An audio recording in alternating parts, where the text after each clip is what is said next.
y'all, John here, and we are with a 1988 Wellcraft 200 Classic that has the 5.7 liter with a Alpha 1 Gen 1 outdrive. I'm probably going to make a series of these videos to document some of the fixes and little tweaks I've had to do on a 34-year-old boat.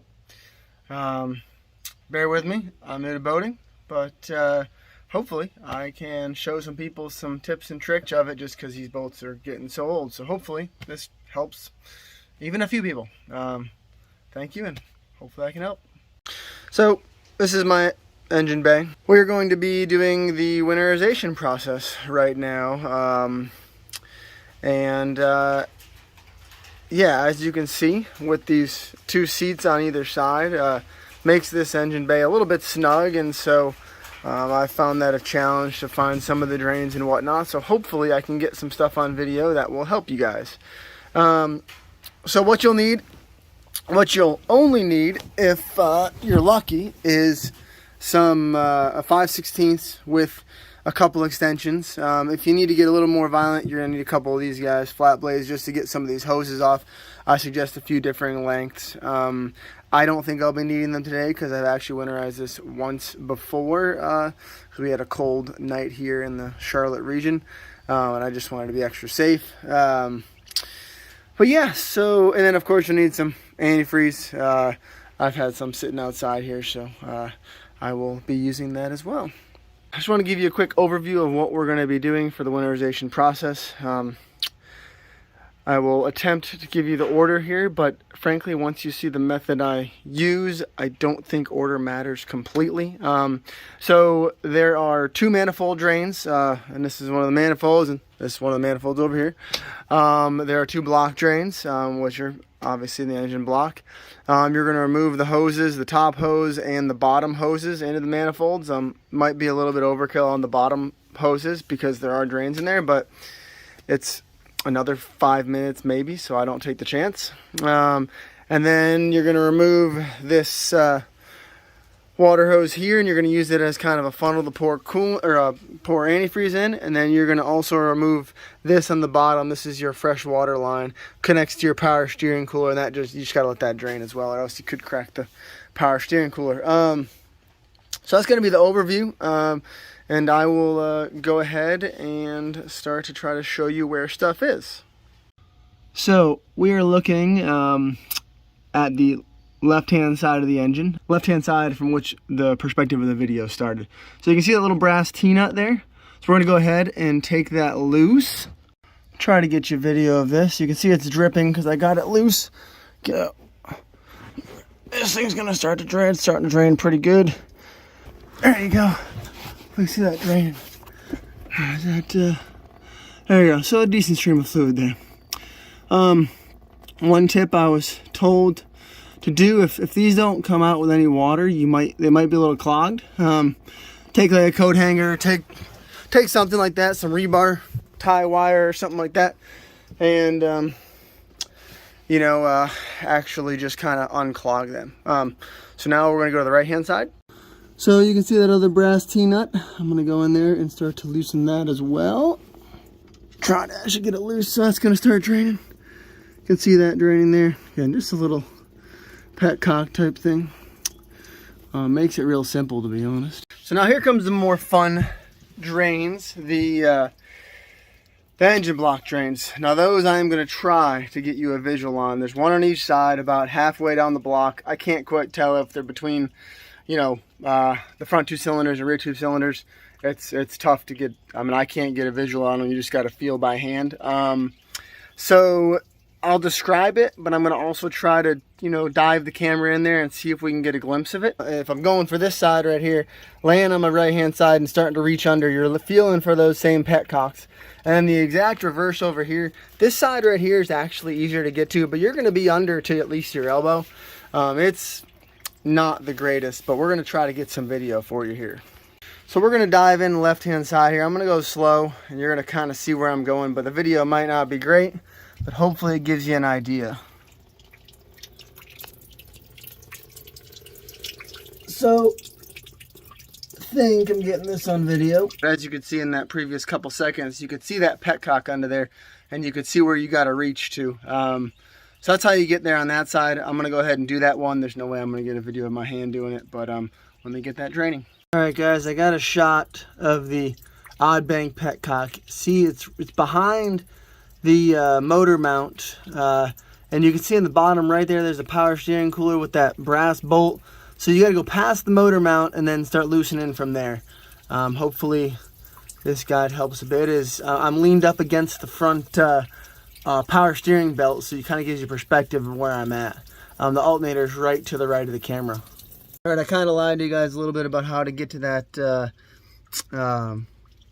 odd bank engine block drain. So you can actually, let's see if I can show you. So I'm looking down the side here. You probably see, man, I got to go in like this, and this is the way to find it. It's right back here. Hopefully this is visual there, but basically once you go at this angle, my armpit is on the power steering cooler. Just that's a good hopeful reference for placement there, and hopefully that helps.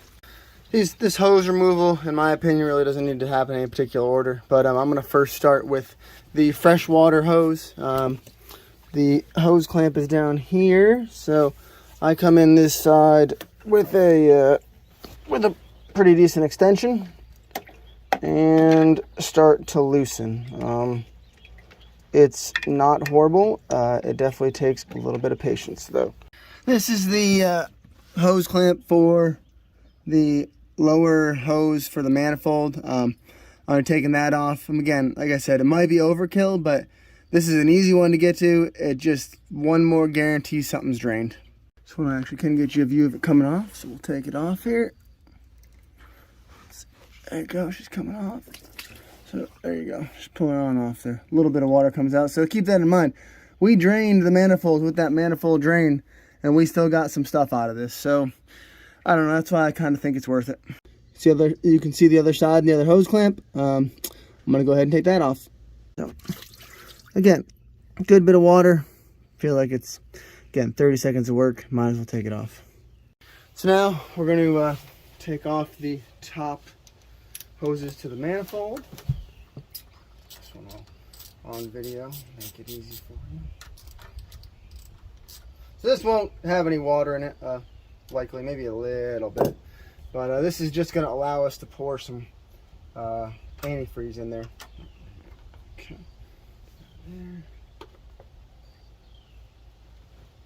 So also you can see a little bit of red grease there. So I mean, look, man, again, like I said, I'm not a boating guy by any means, but Mobil 1 red grease tends to help with sealing any sort of tiny leaks, and it helps you get these tubes on and off.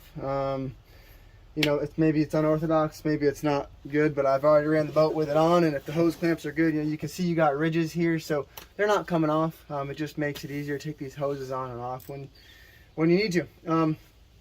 So as you'll see here, I'm going to take off the lower water pump hose as well. I'm losing both of these actually. The top, sorry, I guess loosen both these hose clamps here. So this is also going to be where you're going to pour in some antifreeze as well. So should I get those down and out and out. Okay. So you're going to want to have some paper towels around just to dry your hands off, because it's you're going to get wet for sure. So just a little wiggle there, and this thing, the first time I took it off, when I didn't have anything on it, she was a bear for sure. Now it's just sliding right off, which is super nice. Again, some more water coming out there. I'm gonna dump this hose. So then I put this hose on here. Actually, I mean, I'm sure you don't need to, but it takes 30 seconds to throw this clamp over the top of it, and just, I mean, it probably holds water just fine, but I might just put a tiny bit of pressure on it just so that when I'm pouring antifreeze in it, that it stays. So that's the final bit of stuff you're taking off and unplugging. And now we're going to get to the pouring antifreeze portion and draining portion. So So one of the first things I'm going to do that might be unorthodox, but I actually found it helped and worked. But I'm actually going to take the tongue jack on the trailer and I'm going to lower it all the way and put it up actually. And I'm going to step on the trailer tongue and you should see some water come out of this water pump.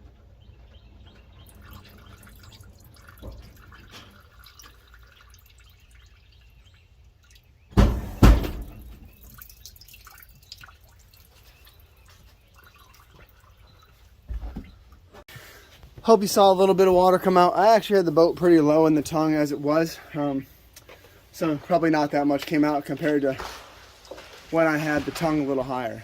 Now I'm going to go ahead and pour some antifreeze in the water pump hose and then in the manifold hoses as well. So I actually poured in pretty quick so that you kind of fill stuff up. And so I'm going to pour this probably half a gallon in there. And you're going to start hearing stuff come out of the block drains and probably the lower water pump as well. Yeah, so we'll start right now. So yeah, and it's now starting to come out of the lower water. You can hear all the drains right now. That's half gallon there. So, you know, because you didn't have anything in the manifold, you know, nothing comes out of the manifold. So I'm going to take this next half gallon here and pour down these little manifold ports here, or lines. So this is now going to start some stuff in the manifold. This is like another half gallon, so I'm going to put a quarter gallon, something like that in there. Get a little more in there. And again, you know, like I said, I'm not going to claim I'm new to boating, but I have winterized RVs and stuff before, and you know, frankly, if you got the majority of it being pink, and again, I'm not going to say this is going to work for Alaska. That's not my goal, but Charlotte, North Carolina here, we don't see that really cold weather, so this method will hopefully work. So one thing to note in your I guess bilge area there, so pardon my terminology if that's incorrect, but you can see it's pretty pink because I've flowed through quite a lot of antifreeze. So what I'm going to do, because I'm just a little crazy, I'm going to go tip the boat backwards and forwards a little bit more, and get a little bit more antifreeze and water out the water pump and all this other stuff. And then I'm just going to pour a little bit more in there. I got another gallon. I'll probably use a half gallon just to get a little extra. And then I'm going to tip the boat forward and back one more time to at least drain it as best I can. Again, I don't know if it's overkill. Probably is. But yeah, it's just, you know, it takes another 10 minutes, right? So while you're at it, it's going to sit for a few months. You might as well just get it as good as you possibly can. So to end this, you know, we've put antifreeze in every orifice we possibly can, and I think she'll be good to go for the whole winter. I am going to put on every hose and put every petcock back in. And yeah, and then I think we're all wrapped up, put the cover back on, and get ready to work on some other stuff, which I will have some videos for. I'm going to film myself putting all this back on, and I think we'll be good to go.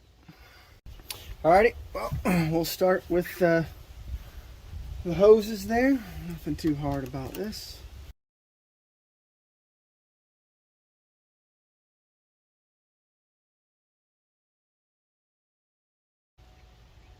You can hear that little click. It's probably because that nipple created like a little groove in the hose, and it sits in there pretty nicely. So I feel like you should probably shoot for that, know it's in place.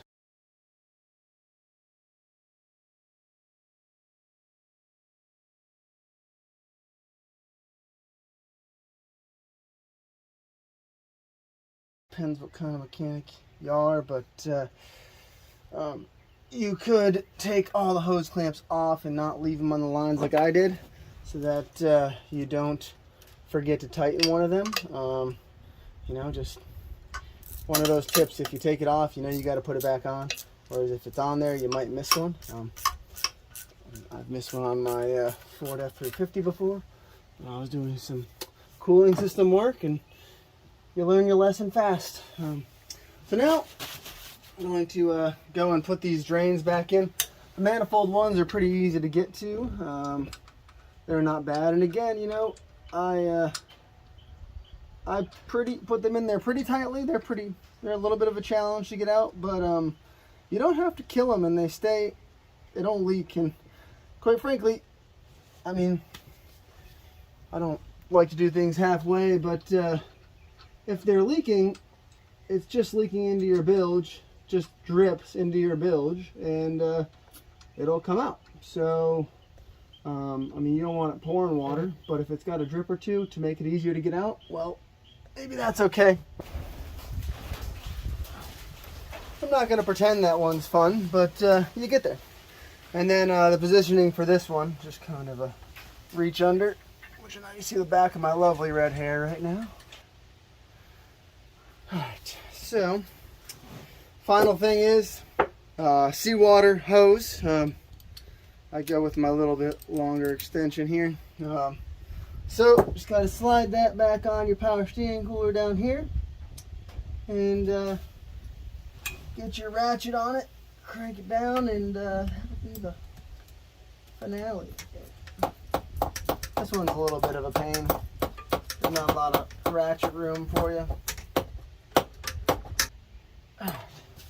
My name's John, and that is how I winterize my 5.7 liter Mercruiser engine. If you got any thoughts or comments, leave them below. But yeah, I'll be making plenty of more videos about this system. So far, it's a pretty good boat, but there's a little bit of stuff to do on the outdrive, so we'll discuss that at another time. Thank you. Bye.